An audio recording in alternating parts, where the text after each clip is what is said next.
Welcome to Just Stories. We hope you enjoy the story. Padri War, Struggle for Power in 19th Century Sumatra, by Just Stories. Chapter 1, The Origins of the Padri Movement.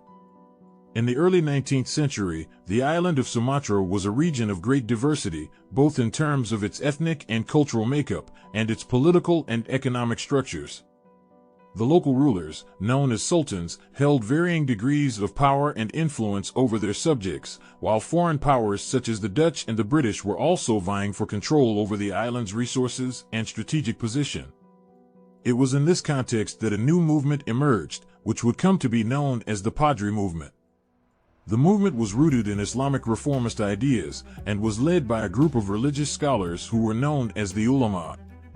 These scholars believed that the traditional practices of Islam as they were practiced in Sumatra had become corrupted and diluted over time, and that a return to the pure and authentic teachings of the faith was necessary in order to achieve both personal and collective salvation.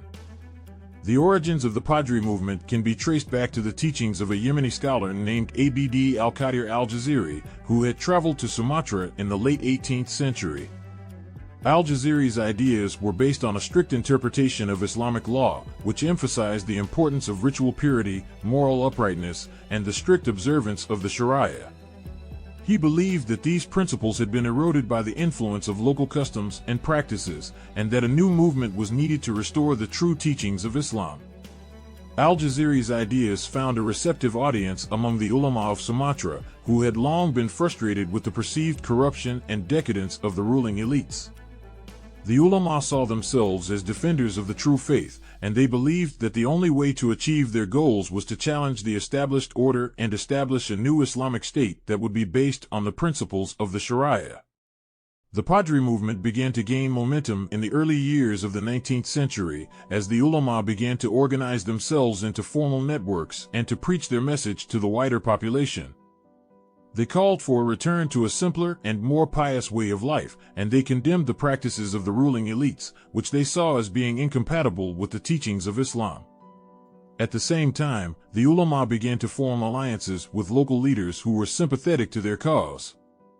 These leaders were often from marginalized groups who had been excluded from the traditional power structures, and they saw the Padri movement as a way to challenge the dominance of the ruling elites and to gain greater political and economic power for themselves.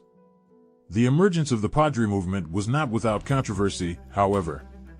Some scholars and leaders rejected their ideas as being too extreme and out of touch with the realities of life in Sumatra.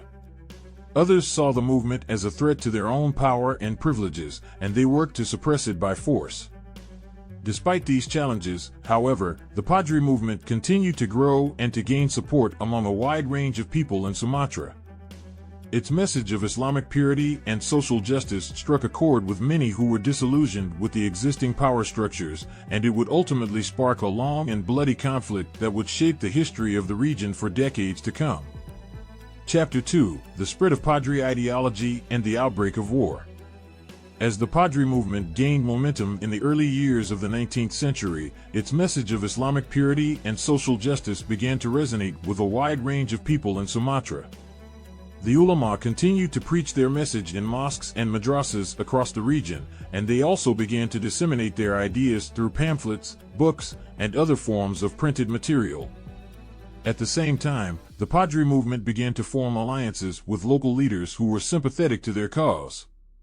These leaders were often from marginalized groups who had been excluded from the traditional power structures, and they saw the Padri movement as a way to challenge the dominance of the ruling elites and to gain greater political and economic power for themselves. The spread of Padri ideology was not without controversy, however.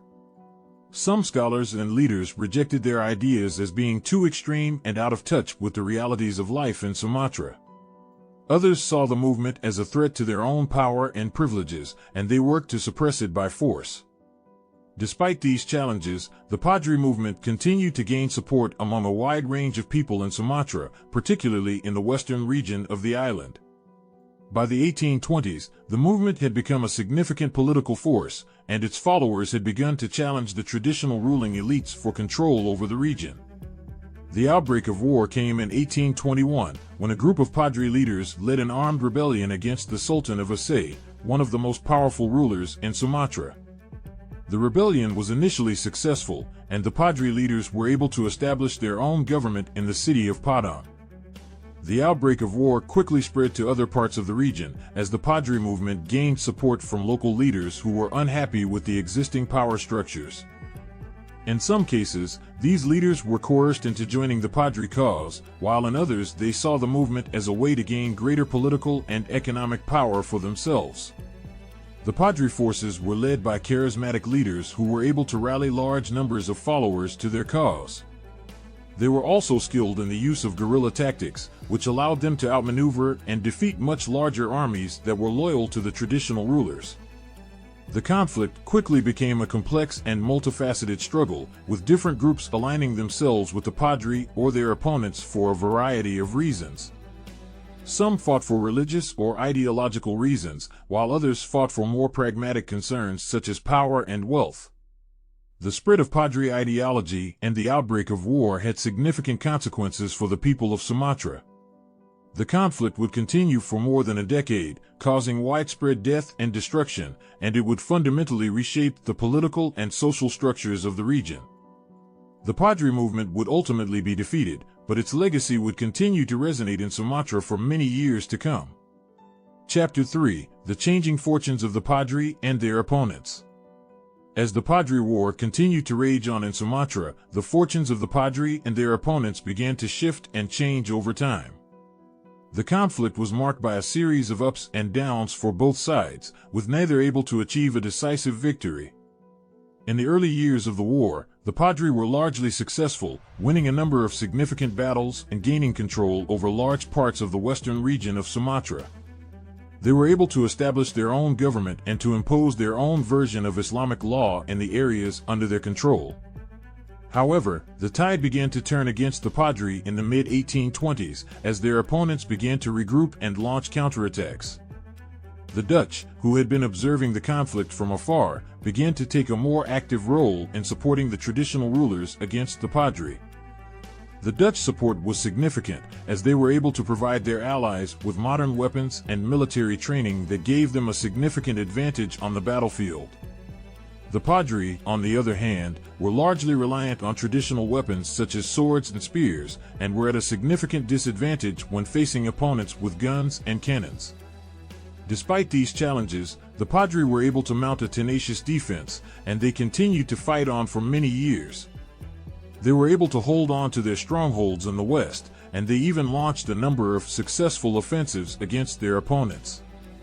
The conflict was marked by a series of shifting alliances and power struggles, with different groups aligning themselves with the Padri or their opponents for a variety of reasons. Some fought for religious or ideological reasons, while others fought for more pragmatic concerns such as power and wealth.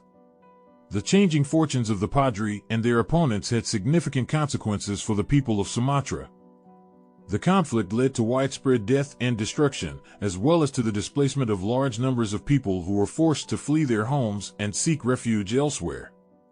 Despite the challenges, however, the Padri continued to fight on for many years, driven by their belief in the righteousness of their cause.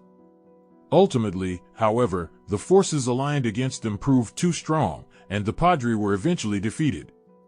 The legacy of the Padri War would continue to resonate in Sumatra for many years to come, as the conflict had a profound impact on the political and social structures of the region. The war marked a turning point in the history of Sumatra, and it would shape the island's future in ways that are still being felt today. Chapter 4: The Role of Religion in the War.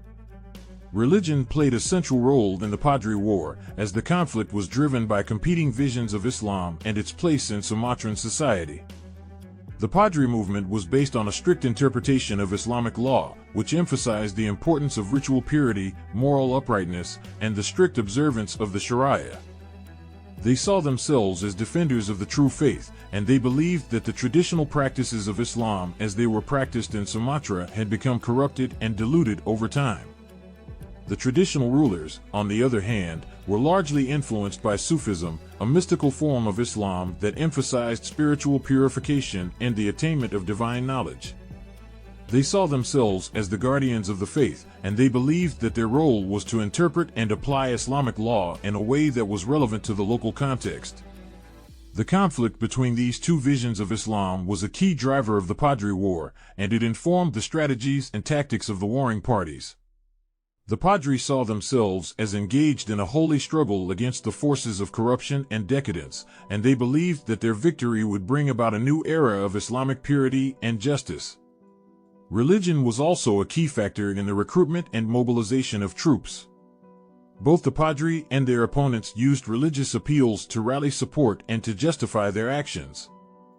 The Padri were particularly successful in this regard, as they were able to tap into a deep well of religious fervor among the population of Sumatra. Religion also played a significant role in the conduct of the war itself. The Padri were known for their ferocity and zeal, and they often engaged in acts of violence and destruction that were justified in the name of religious purity. They also imposed their own version of Islamic law in the areas under their control, which was often harsh and unforgiving. The traditional rulers, on the other hand, were often more pragmatic in their approach to the war. They were willing to make alliances and compromises with their opponents if it served their interests, and they often used religion as a tool of political manipulation. Despite the role of religion in the war, however, it is important to note that the conflict was not solely driven by religious factors. There were also a number of economic, political, and social factors that played a significant role in the outbreak and continuation of the war. Nonetheless, the role of religion in the Padri War was a significant one, and it had a profound impact on the history and culture of Sumatra. The conflict between the strict interpretation of Islamic law espoused by the Padri and the more mystical approach favored by the traditional rulers would continue to shape the religious landscape of Sumatra for many years to come. Chapter 5: The Legacy of the Padri War. The Padri War had a profound impact on the history and culture of Sumatra, and its legacy can still be felt in the region today. The war was a complex and multifaceted conflict that had a significant impact on the political, economic, and social structures of the region. One of the most significant legacies of the war was the way it transformed the power dynamics in Sumatra. The traditional ruling elites, who had previously held sway over the region, were weakened by the conflict, and the Padri movement was able to establish its own government in the areas under its control. This government was based on a strict interpretation of Islamic law, and it represented a significant departure from the traditional power structures of the region. The war also had a profound impact on the religious landscape of Sumatra. The Padri movement, with its emphasis on Islamic purity and social justice, inspired a new wave of religious reformism in the region. This reformism would continue to shape the religious practices and beliefs of the people of Sumatra for many years to come, and it would also have an impact on the wider Islamic world. The conflict between the Padri and their opponents also had a significant impact on the culture and society of Sumatra.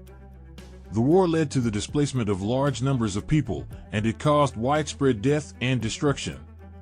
The trauma of the conflict would continue to be felt by the people of Sumatra for many years to come, and it would leave a lasting imprint on the region's collective memory. Despite the devastation wrought by the war, however, it also had some positive legacies. The Padri movement, with its emphasis on social justice and equality, inspired a new wave of activism and reformism in Sumatra. This activism would continue to drive social and political change in the region, and it would help to create a more equitable and just society. The war also had an impact on the way that Sumatra interacted with the wider world. The conflict brought the attention of the Dutch, who were then the colonial power in Indonesia, to the region. This attention would ultimately lead to the Dutch colonizing Sumatra and the rest of Indonesia, and it would have a profound impact on the history of the region. The legacy of the Padri War is complex and multifaceted, and it continues to be felt by the people of Sumatra today. The conflict had a significant impact on the political, economic, and social structures of the region, as well as on its religious and cultural practices. Ultimately, the legacy of the war is one of both tragedy and hope, as the people of Sumatra continue to grapple with the consequences of this pivotal moment in their history. Thank you for watching our story. Don't forget to like, share, and subscribe, so you don't miss out on our next video.